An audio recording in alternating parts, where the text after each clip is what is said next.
Sales Heroes family. It's LaDonna Hale, and I'm here with my amazing co-host, Angie Gonzalez. Today, we're tackling a topic close to both of our hearts, how to maintain well-being in this fast-paced world of sales. Join us for a short and sweet episode packed with practical tips, personal stories, and a whole lot of empowerment. I'm going to say that again, a whole lot of empowerment. Whether you're a seasoned pro or a newbie, this one is for you. So buckle up for a conversation that goes beyond the quotas. Welcome to Sales Heroes, where we champion women in sales and put well-being in the spotlight. How was your week, Ange? Hey, Madonna. Thanks. That's an awesome intro. Yeah, this is, my week is good. I don't have to travel this week. I love traveling, but, I was in Denver all last week. So it's kind of nice when you can just get caught up and not travel. So yeah, just getting caught up and not traveling and getting caught in all the drama. So I'm super jazzed for today's topic that we're going to talk about. I mean, in a profession like sales where success often hinges on high energy, persistence, and resilience, it's so easy for us to overlook the importance of self-care. This is a topic that I think we all chose for a reason this time of year. But, you know, here's the truth. Prioritizing our well-being isn't just essential for your personal health. It's also a key factor in how we handle ourselves professionally. Yeah, totally. Why is self-care so vital for sales professionals? Let's start by acknowledging the demanding nature of the job. It is demanding to be a sales rep. Sales roles often come with long hours. They come with high pressure environments, constant rejection. Without proper self-care strategies in place, it's easy to burn out or experience mental and physical exhaustion. That Right? can happen. I mean, I've done that. And I'm going to speak directly to this one just very briefly, because we all have a different relationship with things that might distract us from feeling bad in life or having like something happening that might not be like the best for us, right? And so I quit drinking 10 years ago because this happened to me in my sales profession. I'm 30 years in my sales profession. And 10 years ago in my profession, I had let alcohol become a mask for those busy, high pressure times, for those times when I was just, it became problematic for me because I was using it as a tool to numb instead of practicing really healthy self-care. And I am not saying that you cannot have a healthy relationship with alcohol. Many of my friends drink wine, enjoy having libations as it works for them. And I'm not a proponent for saying all or nothing for every person. For me, it was all or nothing. I had to find different sales or different self-care tools to put into place for me to be able to stay healthy in this environment, because I work for a corporation where it is prevalent to drink in our world, in the US. I mean, it's a big piece of what happens. And so I have to be very mindful of taking great care of myself because of the high pressure environment that I'm in. So this one speaks volumes to me because it's really important to be the best at what we do in our profession, is really putting the things in place that work for us for self-care. Yeah, I agree. I mean, sales is very stressful. I mean, a lot of jobs are stressful, right? Being a teacher, I commend all the teachers out there. I could never do that job. Sales is very stressful because you have, like, for example, I'm on a team, but I have my own quota to meet. So I have to sell my own stuff to my own people. So I have my own personal metrics to make the numbers I need to make to have the financial goals I want to have. But there's a lot of pressure that comes with that. So when you add that to I'm in sales, I do not work 8 to 5 or, 9 to 6. I'm always working. And I know I need boundaries around that. But sometimes in cybersecurity sales, you do get calls early in the morning of breaches and things like that have happened. But there is a lot of stress and pressure around sales. And then you add on and couple that with life, family, emotional things you might be going through, any traumas or dramas, friendships that might be, draining you more than fueling you. All of these things coupled with your job, which is already stressful because you're measured against numbers, right? Like black and white numbers. It's not always about how amazing you are. It's, did you close the deal? Did you bring in the order? And so that can really mentally just weigh on you. And if you don't have some sort of self-care, I've been in sales 30 years. I was not taught how to take care of myself in sales. No, it wasn't part of the training when you came on board a company. They're like, today's topic, we're going to do a training on self-care, how to keep your mind right while you're working for us, right? They don't do that. So I think it's important that I've learned and continue to still learn. This is something I actively work on. I know you do too, to try to get through the self-care piece of it. So why is it so important? I say all that to say, why is it so important? For me, it helps build resilience, and it does protect my mental health. And I think that's why we wanted to talk about that today. We're seeing a lot of peers in the industry just getting fried out and burnt out, right? Self-care really is more than just a bubble bath and yoga. For all my yogis out there, it still is helpful. It works too. But, cause those are great. But self-care for the sales professionals, I think, really involves a holistic approach that addresses both physical and emotional well-being. What do you think? Yeah, I love that a lot. And one thing I want to touch on for something that really is an important aspect of self-care is setting boundaries. It's essential to establish clear boundaries around your time, energy, and priorities. As Angie said, there are times when we have to be available. Like I am always available during the week. I don't work on the weekends. I do have accounts that work on Saturdays or may send messages on Saturdays, and occasionally I'll pick it up and just see if there's something in there I can answer. But generally, I carry two phones. I have a personal phone still, and this is why I have a personal phone. When I was challenged the most emotionally in my sales career, it's when I kept my business with me 24 hours a day, literally. Like I was always on the phone. I was always talking with clients. I was always building. I was always networking. I was always doing something related to work, or it was still there when I was doing things with family, and that chipped away at my soul, literally. So literally. No, that's actually really good, because I don't have two phones. And so I always had the option to have two phones. I tried it once. It was too hard for me, for my mental space, to manage those two. And so I combined them to one, and I've always had one for the last 16 years. But for you, let's just talk on the two phone topic, because I hear a lot of people that have good things and bad things to say about two phones, but you brought up a really good point, separating the two. Yeah. Like, here's the one. Yeah, I love work, and I'm very enmeshed in my work, and I'm really committed to my clients, but I have a very hard time shutting off. So I do have some clients that are also friends that have access to my personal phone. And if they have an urgent need, they will for sure use that, but it's typically not used for that. Right. And so because I have a hard time with boundary setting, that's my boundary setting. So on Friday nights at around 6 o'clock, my work phone is off. I literally turn it off. I put it on the stand on my phone or on my nightstand. I don't carry it with me when I take a weekend off and take off for the weekend. It generally just sits right there on that nightstand until I pick it up. And sometimes it'll be Sunday evening, depending on what I have going the next week. If I've already kind of checked in about what I have going the next week, I won't pick it up on Sunday, but generally about 6 o'clock, 7 o'clock on Sunday, I'll pick it up, look at my calendar, because my calendar is actually on that phone. It's not on my personal phone. My personal phone doesn't have a work calendar. I'm not connected to work in any way, shape, or form on my personal phone. So 6 o'clock at night, I turn off my professional phone, and Friday nights around 6, I turn it off, and I don't turn it back on until Sunday evening. Yeah. And it just allows me then to have time with family, but I still want to be connected, right? I need to be connected. We live in a world where we need to be connected. I'm caring, my husband and I care for my aging parents. I can't just not have a phone on the weekend. So that's what works for me, is to keep the two separate so that I can disconnect, because I just am an all or nothing person, and I'm not very good at, although I know how to set boundaries, and I have put some things in place to be better about it, I am not the best at that boundary setting. So that's how I manage two phones, and it works really great for me. I've done both. That's awesome. And it works really great for me.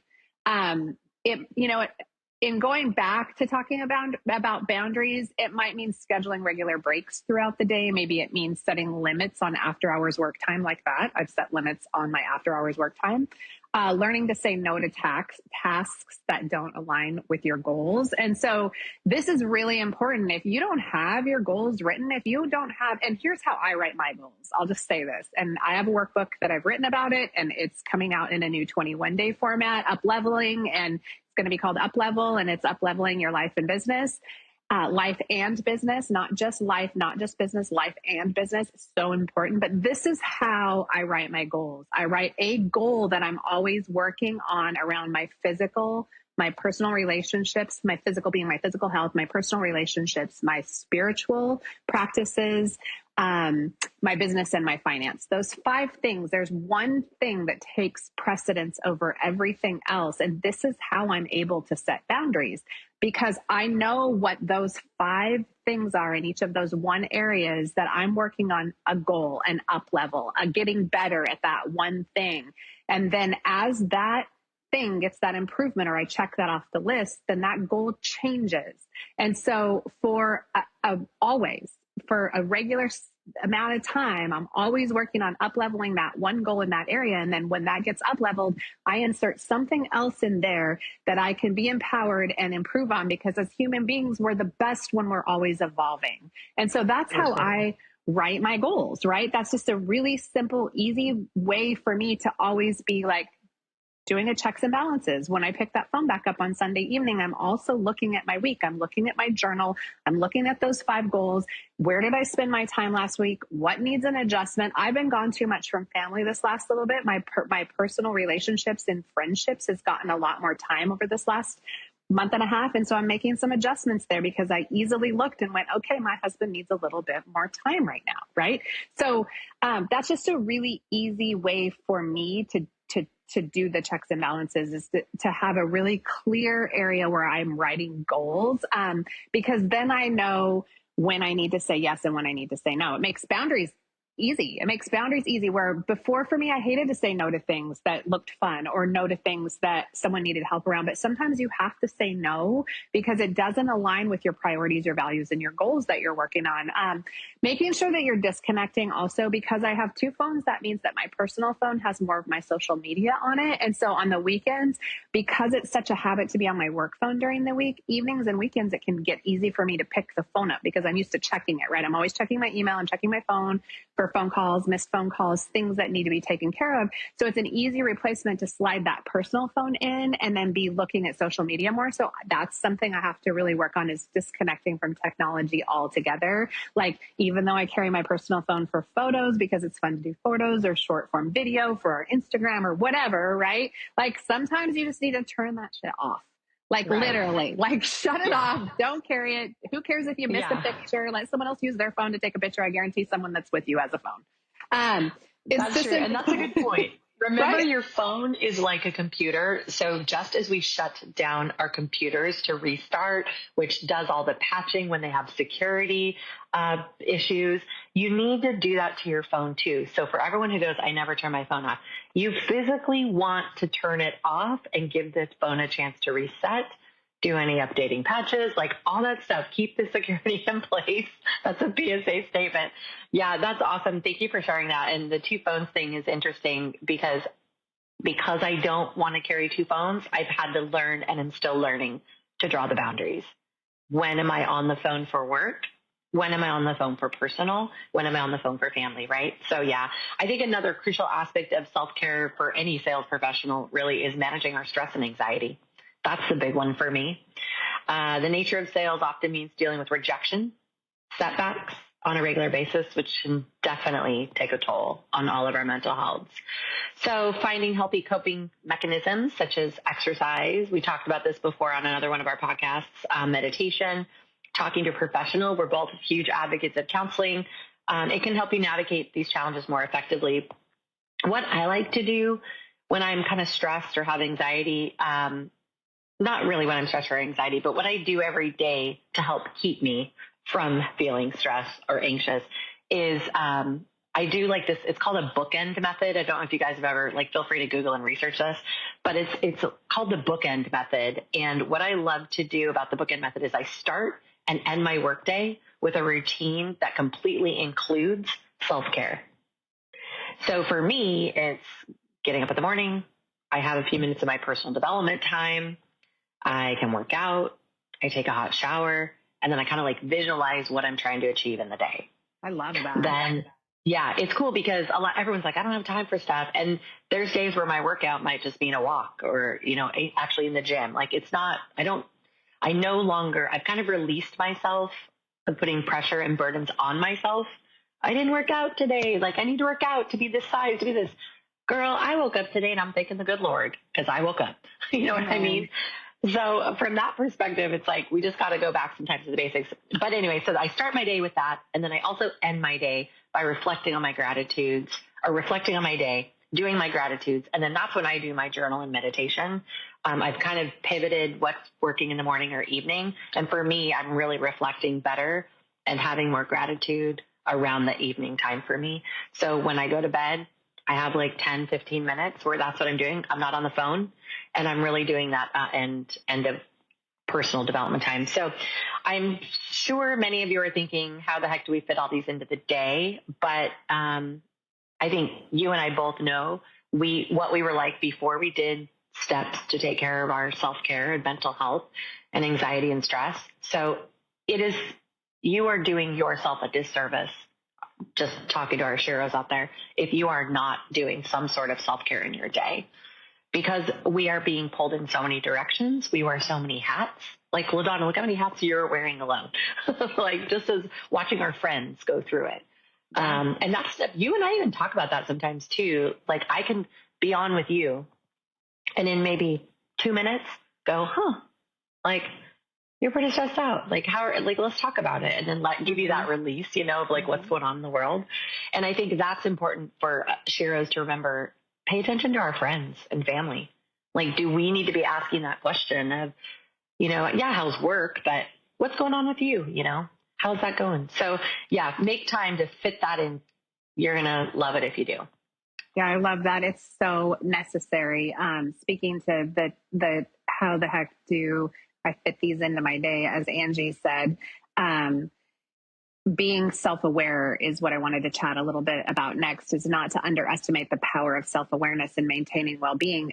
If you get in the habit of asking yourself, I do this often through the day. I even have a tattoo that says be present. It's right there. It's very challenging to see it on here, but if you're on here on the visual, I have a little tattoo on my left hand that says be present, which just brings me to the space that I am present, and I'm actually checking in with myself, and I'm asking myself, how are you feeling right now? Like, it's a habit for me to say, hey, LaDonna, how are you feeling? Oh my gosh, I'm exhausted. Oh my gosh, I'm stressed. Oh my gosh, this is so challenging.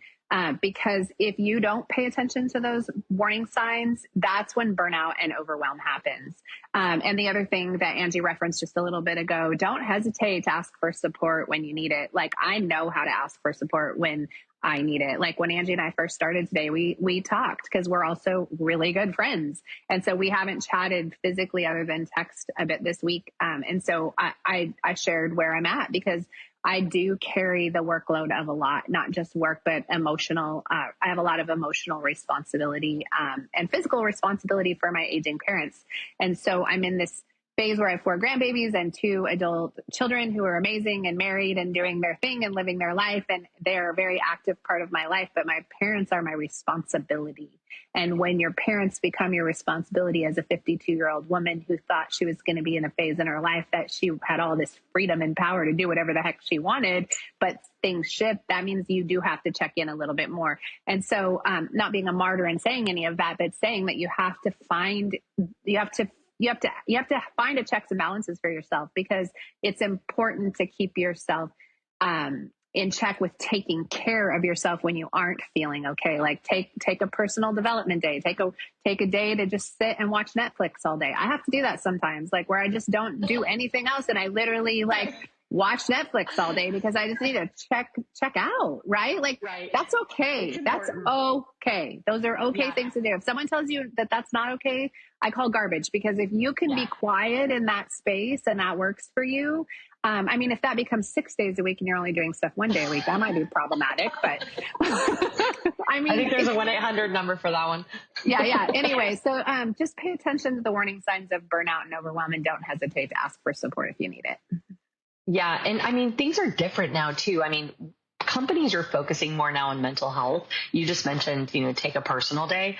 Remember back in the day where we'd always have to figure out a lie to tell for our boss because we knew we wanted to take a sick day just because we just couldn't stomach doing one more call or have one more customer meeting. Now I'm so thankful for all, and we both work corporate, but I'm so thankful for all the companies that have been recognizing how important it is. And I know that companies can still do a lot more work around mental health, but just even being recognized for when they do say, hey, we're doing, half day Fridays every other Friday, or, when they say you have to take a personal day once a month and you legitimate, we don't want to see an email. We don't want to see a text message. Like, you have to unplug from work that full day to get paid or whatever. I'm excited that we're shifting that, because I have a lot of friends who burnt out back in the day or turned to substance abuse, and some are no longer with us today, but it's so crucial, I think, for us to be focused on that and taking care of each other and looking, even your colleagues. It's easy to say, I always use Bob as an example, but like, hey, Bob, like, I know you've been stressed out. I can see it. I can feel it. Like, can I help with anything? Do you want to talk about anything? Do you want to go on a walk? Like, just get outside or something. Self-care isn't selfish. You and I both agree it's essential. We definitely know that. Prioritizing our well-being, not only taking care of yourself, but you're also setting yourself up for long-term success in the sales career, right?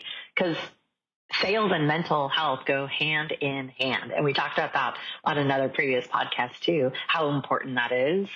To have the success in the sales career. So I always say, a lot of my friends, and I know you've heard this too in family, I always say to people, you're no good if you're broken, right? You're no help to anyone if you yourself are broken. So go get yourself right, and then come back and help take on the world and help everyone else with what they can do.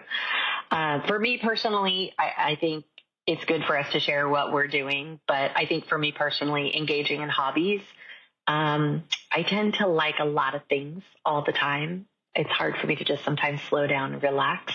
So making times for activities, enjoying getting outside of work, outside in general can fuel me. But unwinding with my friends, my family, and then sometimes even just grabbing a book that can really just snap you out of something. What about you? Yeah, the same. I mean, I love the hot springs, and I have one like 40 minutes from my house. That is a good one for me. So just to go up and take a long soak in one of the cast iron tubs. I have my own little tub, and then I'll do a linen wrap. That's great. I also am really close to an Edgefield that has a spa. And so sometimes I'll run over and just get like a 30-minute facial and then soak in the hot pools. Reading books is great. Like I said, sometimes it's Netflix. Sometimes it's not a deep personal spiritual journey. It's just, I need to find a good show that I can binge watch all day.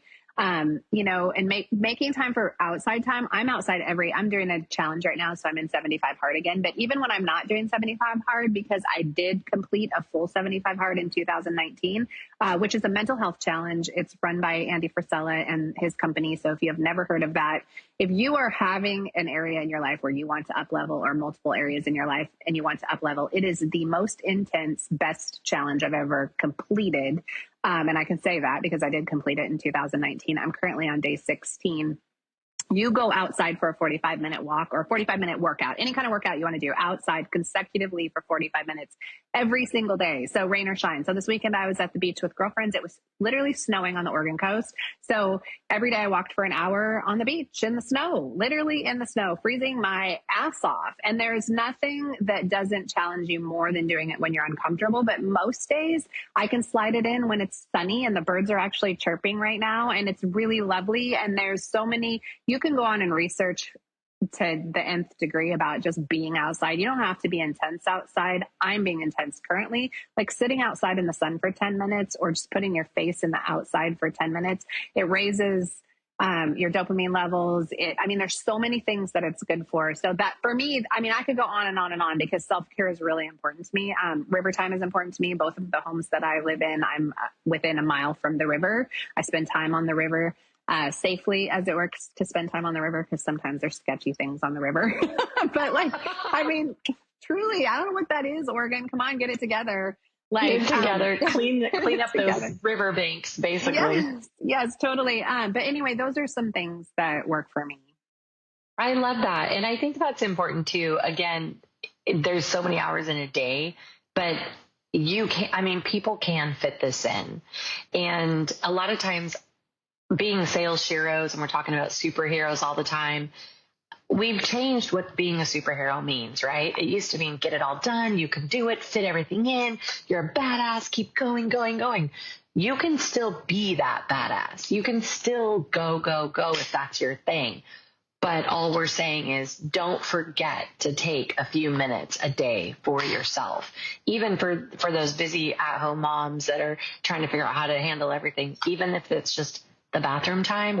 If you're a mom, you understand the phrase, the bathroom time. Or if you're a dog mom, you probably also understand the phrase, the bathroom time. Just to give yourself a sense of peace, and calmness to just reset yourself. This just reminded me of something. There is a 20-minute meditation that Brendon Burchard does. Go on YouTube and find it. What I loved about Brendon Burchard when he was promoting this 20-minute meditation journey is that he said, you always should take a minute to change your mindset when you're switching what you're doing in your day. What I mean by that is if you get up in the morning, you go to work, and then you're coming home from work, you need to take 20 minutes to switch your mindset from work mode to now I'm in home mode. So you're not taking what's happening at work or what you dealt with into the next moment of your day, which is your house and your home and your family. They don't care what you did all day. I mean, they'll care, but I'm saying if your mindset isn't focused on either or at that time, you're really not going to be present. Back to your tattoo, right? Be present. So that was one thing that I have not mastered the art of meditation. My mind has a hard time shutting off, but that is one of the meditations that I can do. I can play that on YouTube and sit in 20 minutes. And so sometimes I will have gone to the bathroom and say, I need a few minutes. And I just go in and I switch my mindset from one. And now I go, okay, I'm present. I'm home. I'm with my family, my friends. Let's focus. I don't know if you've ever done that one with Brendon Burchard's, but yeah, I love it. Cool. Release. Oh, release. That's it. Thank you. That's what he says when he's doing it. That's a good one for me. I also feel challenged with meditation. I can't get into a deep, but I don't get into a deep. I'm not going to say can't. I don't get into a deep meditative state. You haven't yet. I haven't yet. It's challenging for me. I have gotten there, maybe I've had a really good massage where I've gotten there into that kind of transcendental state, but I've never gotten there doing actual meditation, which I admire that a lot, right? I admire that. So all of that is so right, Ange. And, as sales sheroes, as you navigate through your sales adventures, because each of us is in a different sales role, don't forget to take those moments for self-care, because you really do truly deserve it. And you will be better at your job if you just pick up small pieces of what we've chatted about today. I mean, I can say this very tactically and very specifically, because in 30 years, I've done things really shitty and I've done things really great. And I've done things in a really shitty way that I've been getting great numbers and great results, but at the detriment of family and detriment of relationships. My sales numbers are better currently. I'm in a better position. I like my job better. I enjoy things more, even when I'm having challenges, because I have mastered making sure that my self-care is a priority. And if I need to take a mental health day or a little bit of mental health time, and I can't run and gun some days I'll go for 5 days, hard, because I can, but I'm still doing self-care on those days. But some weeks I need, to pay a little bit more attention to how I'm feeling, and I don't go quite as hard, but my company gets the max out of me because I can do both. I can toggle between both. And so I'm more successful at my job because I manage my self-care well. I love that. And, coming back to learn, teach, learn, it's because I've watched your journey on self-care and you fitting it in. And I always have, fear of missing out, the FOMO of life. It's helped me learn how to put it in my life. And I see such a huge difference as well in my career, what I'm capable of responding to, when I can stop and go, sometimes no response is a response. I don't need to just write something back to that person. But I agree with you. And I love, this is where Sheroes, the community, is so big, because we get to see that with each other. So this was an awesome topic. We could talk about this till the cows come home, but until next time, keep embracing your superpowers, keep conquering your challenges, and most importantly, keep selling with your heart. You guys, thank you for being part of our Sheroes community. We truly love it. Stay extraordinary, stay resilient, and always believe in the superhero within. Happy selling. Happy selling.